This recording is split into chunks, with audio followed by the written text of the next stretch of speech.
অযোধ্যায় রাম মন্দির উদ্বোধনের আগে হলো চমৎকার। রামায়ণের সাথে জড়িত এই ঘটনা দেখে সবাই করছে নমস্কার। ত্রেতা যুগ থেকে স্বয়ং হাজির হলেন রাম ভক্ত। চারিদিকে হচ্ছে তারই কথা। ত্রেতা যুগে ভগবান শ্রীরাম অধর্মকে পরাস্ত করে ধর্মের প্রতিস্থাপনা করেছিলেন। অনেকেই রামায়ণের সত্যতা নিয়ে প্রশ্ন তোলে। শ্রীরাম ও শ্রীরামের সেনাবাহিনীর দ্বারা রাম সেতু নির্মাণের প্রমাণ চায়। তারা রামায়ণ ও মহাভারতকে শুধুমাত্র কাল্পনিক গ্রন্থ বলে মনে করে। এখন তাদের যোগ্য জবাব দেওয়ার সময় চলে এসেছে, কারণ ত্রেতা যুগ থেকে স্বয়ং হাজির হয়েছেন রাম ভক্ত। আপনারা হয়তো নিজের কানকে বিশ্বাস করতে পারছেন না, কিন্তু এটা একদম সত্য। অযোধ্যায় রাম মন্দিরের দৈব উদ্বোধন দেখার জন্য স্বয়ং শ্রীরামের ভক্ত হাজির হয়েছেন ত্রেতা যুগ থেকে, যাকে দেখে উল্লাসে ফেটে পড়েছেন শ্রীরামের ওপর আস্থা রাখা ভক্তরা। হিন্দু ধর্মকে কাল্পনিক ও কুসংস্কার বলা লোকেদের রাতের ঘুম উড়ে গিয়েছে। আসুন জেনে নেওয়া যাক কে সেই রাম ভক্ত যে ত্রেতা যুগ থেকে স্বয়ং এসে হাজির হয়েছেন। তার আগে আপনিও যদি শ্রীরামের ভক্ত হন, তাহলে ভিডিওটাকে একটা লাইক করে কমেন্টে জয় শ্রীরাম লিখতে ভুলবেন না। অযোধ্যায় রাম মন্দির উদ্বোধন হতে আর বেশি দিন দেরি নেই। সমস্ত প্রস্তুতি প্রায় সম্পূর্ণ। আগামী 22শে জানুয়ারি রামলালার প্রাণ প্রতিষ্ঠা এবং রাম মন্দিরের উদ্বোধন করা হবে। কিন্তু তার আগে চমৎকারের পর চমৎকার দেখতে পাচ্ছে গোটা দেশবাসী। সবচেয়ে প্রথম চমৎকার তখন হয়েছে যখন মানুষ জটায়ুর বংশকে আকাশে উড়তে দেখেছে। ভগবান রামের ভক্তরা একে মন্দির উদ্বোধনে আসা অতিথি ভাবছেন, কারণ পূর্বের কিছু বছর ধরে এই প্রজাতি বিলুপ্ত হয়ে গেছিল। কিন্তু রাম মন্দিরের প্রাণ প্রতিষ্ঠা কাছে আসতেই অযোধ্যাতে অনেক বেশি পরিমাণের এই প্রজাতিকে দেখা যাচ্ছে। ভক্তরা এই ঘটনার সাথে দৈব সংযোগ খুঁজে পাচ্ছেন, কারণ শকুন এমন একটি প্রাণী যা ভারত থেকে প্রায় বিলুপ্ত হয়ে গিয়েছিল। এই মতো অবস্থায় প্রভু শ্রীরামের প্রাণ প্রতিষ্ঠার আগে এরা কিভাবে কোথা থেকে এসেছে, একে মানুষ ভগবান রামের চমৎকারই মানছেন। তারা এদেরকে জটায়ুর বংশধর বলে মনে করছেন, যারা ভগবান রামের প্রাণ প্রতিষ্ঠায় অংশগ্রহণ করতে এসেছেন। মানুষ অবাক এই জন্যই হচ্ছেন, যেই প্রজাতি প্রায় বিলুপ্ত হওয়ার মুখে, যে পাখিকে সাল 2000-এর পরে এত সংখ্যায় কোথাও দেখা যায়নি, তাদের এত সংখ্যায় অযোধ্যায় পৌঁছে যাওয়া। আসলে এটা ভগবান শ্রীরামের চমৎকার। এই খবর যখন মিডিয়া জানতে পারে, তখন সব জায়গায় ভগবান শ্রীরাম এবং এই ঘটনার চর্চা হতে শুরু হয়েছে। এই ঘটনার উপর আপনার কি মত অবশ্যই কমেন্টে শেয়ার করবেন। বন্ধুরা, কিছু বুদ্ধিজীবীরা রামায়ণের অস্তিত্ব নিয়ে প্রশ্ন তোলেন, কিন্তু বন্ধুরা আজও রামায়ণের সাথে জড়িত বহু প্রমাণ আছে যেগুলিকে দেখলে রামায়ণকে অস্বীকার করা যায় না। ভগবান রাম যে সেতু নির্মাণ করেছিল লঙ্কায় যাওয়ার জন্য, তা আজও বর্তমান। আর বিজ্ঞানীরা এর পরীক্ষা নিরীক্ষা করে স্বীকার করেছেন এটা কোনো প্রাকৃতিকভাবে তৈরি সেতু নয়, এটা মনুষ্য দ্বারা নির্মিত সেতু। আর যে স্থানে এই সেতু নির্মাণ করা হয়েছিল, সেই স্থানে সেই অবস্থায় সেই সেতু আজও বর্তমান। ওই সময় ভগবান রাম তার চমৎকারের সাথে পাথরকে জলে ভাসিয়েছিলেন, আর সেই ভাসমান পাথরে পা রেখেই বানর সেনারা লঙ্কায় গিয়েছিল। দ্বিতীয় সব থেকে বড় প্রমাণ রাবণের লঙ্কা। রাবণের লঙ্কা আজও উপস্থিত, আর এই চমৎকারও একটি অনেক বড় প্রমাণ। এখন কথা হচ্ছে, রাম মন্দির উদ্বোধনের সময় শকুনের আগমনের সাথে জটায়ুর কি সম্পর্ক, আর কে এই জটায়ু? আসলে জটায়ু ছিল শকুনের প্রজাতির, আর এই জটায়ু প্রভু শ্রীরামের অনেক বড় ভক্ত ছিলেন। ত্রেতা যুগে ভগবান রাম যখন তার পিতার দ্বারা বনবাসের আদেশ পেয়েছিলেন, তখন প্রথম পঞ্চবটিতে জটায়ুর সাথে ভগবান রামের পরিচয় হয়। পক্ষীরাজ জটায়ু মাতা সীতাকে তার পুত্রের মতো মনে করতেন।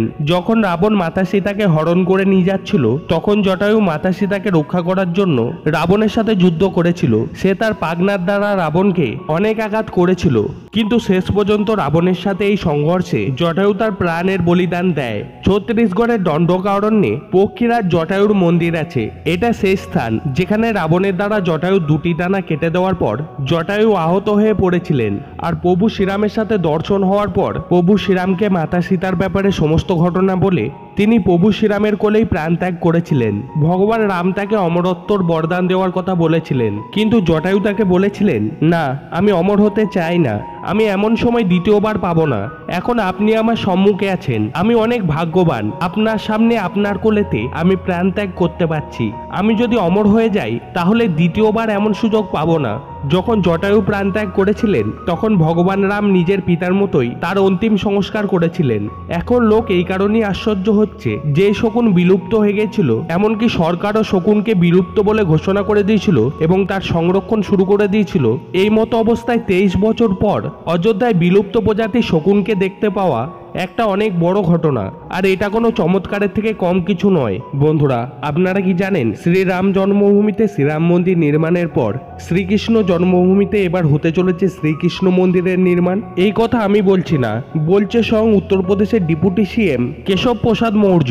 আসলে 3রা ডিসেম্বর বৃন্দাবনের সাধিকা ঋতম্ভরা দেবীর 60 বর্ষীয় জন্মদিনেতে আমাদের দেশের হোম মিনিস্টার অমিত শাহজির আসার কথা ছিল, কিন্তু আবহাওয়া খারাপ থাকার কারণে তিনি আসতে পারেননি। সেদিন সেখানে উপস্থিত ছিলেন উত্তরপ্রদেশের ডেপুটি সিএম কেশব প্রসাদ মৌর্য।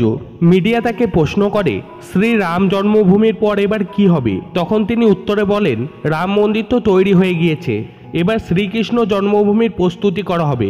তিনি পুরো দেশবাসীকে 22 জানুয়ারিকে দীপাবলির মতো পালন করতে বলেন। অর্থাৎ তিনি বলে দিলেন রাম মন্দিরের পর এবার পালা শ্রীকৃষ্ণ জন্মভূমিতে শ্রীকৃষ্ণ মন্দিরের। এখন অপেক্ষা শুধু 22 জানুয়ারির। 22 জানুয়ারিতে রাম মন্দিরের উদ্বোধনের পর তারপরই আন্দাজ করা হচ্ছে শ্রীকৃষ্ণ জন্মভূমিতে শ্রীকৃষ্ণ মন্দির নির্মাণেরও আন্দোলন শুরু হয়ে যাবে। কারণ যখন ডেপুটি সিএম কেশব প্রসাদ মৌর্য বলেছেন এরপর কৃষ্ণ মন্দির নির্মাণের প্রস্তুতি নেওয়া হচ্ছে, তার মানে শাসক মহলে কিছু না কিছু আলোচনা অবশ্যই করা হচ্ছে। তো বন্ধুরা, আজকে এ পর্যন্তই। ভিডিওটি যদি আপনাদের ভালো লেগে থাকে তাহলে ভিডিওটাকে অবশ্যই একটা লাইক করে দেবেন, আর এই চ্যানেলে নতুন হয়ে থাকলে চ্যানেলটাকে অবশ্যই সাবস্ক্রাইব করে দেবেন। তো সবাই ভালো থাকবেন, সুস্থ থাকবেন। জয় শ্রীকৃষ্ণ, রাধে রাধে। অযোধ্যায় রাম মন্দির উদ্বোধনের আগে হলো চমৎকার। রামায়ণের সাথে জড়িত এই ঘটনা দেখে সবাই করছে নমস্কার। ত্রেতা যুগ থেকে স্বয়ং হাজির হলেন রাম ভক্ত, চারিদিকে হচ্ছে তারই কথা। ত্রেতা যুগে ভগবান শ্রীরাম অধর্মকে পরাস্ত করে ধর্মের প্রতিস্থাপনা করেছিলেন। অনেকেই রামায়ণের সত্যতা নিয়ে প্রশ্ন তোলে। শ্রীরাম ও শ্রীরামের সেনাবাহিনীর দ্বারা রাম সেতু নির্মাণের প্রমাণ চায়। তারা রামায়ণ ও মহাভারতকে শুধুমাত্র কাল্পনিক গ্রন্থ বলে মনে করে। এখন তাদের যোগ্য জবাব দেওয়ার সময় চলে এসেছে, কারণ ত্রেতা যুগ থেকে স্বয়ং হাজির হয়েছেন রাম ভক্ত। আপনারা হয়তো নিজের কানকে বিশ্বাস করতে পারছেন না, কিন্তু এটা একদম সত্য। অযোধ্যায় রাম মন্দিরের দৈব উদ্বোধন দেখার জন্য স্বয়ং শ্রীরামের ভক্ত হাজির হয়েছেন ত্রেতা যুগ থেকে, যাকে দেখে উল্লাসে ফেটে পড়েছেন শ্রীরামের ওপর আস্থা রাখা ভক্তরা। হিন্দু ধর্মকে কাল্পনিক ও কুসংস্কার বলা লোকেদের রাতের ঘুম উড়ে গিয়েছে। আসুন জেনে নেওয়া যাক কে সেই রাম ভক্ত যে ত্রেতা যুগ থেকে স্বয়ং এসে হাজির হয়েছেন। তার আগে আপনিও যদি শ্রীরামের ভক্ত হন তাহলে ভিডিওটাকে একটা লাইক করে কমেন্টে জয় শ্রীরাম লিখতে ভুলবেন না। অযোধ্যায় রাম মন্দির উদ্বোধন হতে আর বেশি দিন দেরি নেই। সমস্ত প্রস্তুতিই প্রায় সম্পূর্ণ। আগামী 22 জানুয়ারি রামলালার প্রাণ প্রতিষ্ঠা এবং রাম মন্দিরের উদ্বোধন করা হবে। কিন্তু তার আগে চমৎকারের পর চমৎকার দেখতে পাচ্ছে গোটা দেশবাসী। সবচেয়ে প্রথম চমৎকার তখন হয়েছে যখন মানুষ জটায়ুর বংশকে আকাশে উড়তে দেখেছে। ভগবান রামের ভক্তরা একে মন্দির উদ্বোধনে আসা অতিথি ভাবছেন, কারণ পূর্বের কিছু বছর ধরে এই প্রজাতি বিলুপ্ত হয়ে গেছিল। কিন্তু রাম মন্দিরের প্রাণ প্রতিষ্ঠা কাছে আসতেই অযোধ্যাতে অনেক বেশি পরিমাণের এই প্রজাতিকে দেখা যাচ্ছে। ভক্তরা এই ঘটনার সাথে দৈব সংযোগ খুঁজে পাচ্ছেন, কারণ শকুন এমন একটি প্রাণী যা ভারত থেকে প্রায় বিলুপ্ত হয়ে গিয়েছিল।